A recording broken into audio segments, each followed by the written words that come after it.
kailhang lampia kache ami asan avom sangleh ni Abui na chom kino najeng Ahiu le hinkho chu hey iboina chom kipa na jong chom Ithepna le I hetna chom Gentheina ho la kikhen na ding umlou setleiya hinkho Panna mihem koima umpoi ngày sang chom mà nuôi si tung umlou hey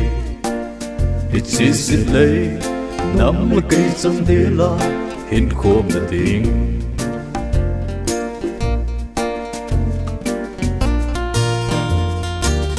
cây thang sum là bay sinh tâm pi ama người cha nan xem na để đình đón đình muốn lâu thon lẽ tu Hiche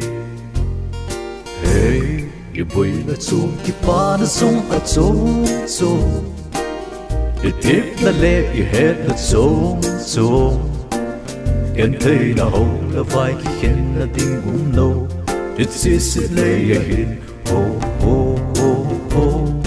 Panna mihem koima umpoi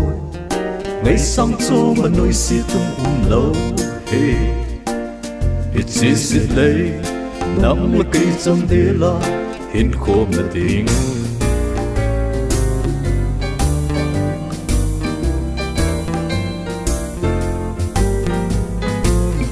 Panna hinkho chu na nga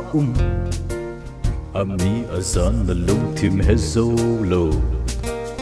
na bol na to buipi'n lang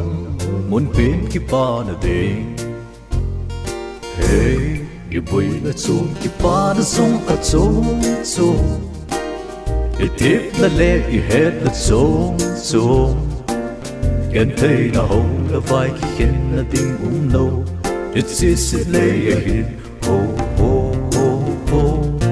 Panna mihem koima umpoi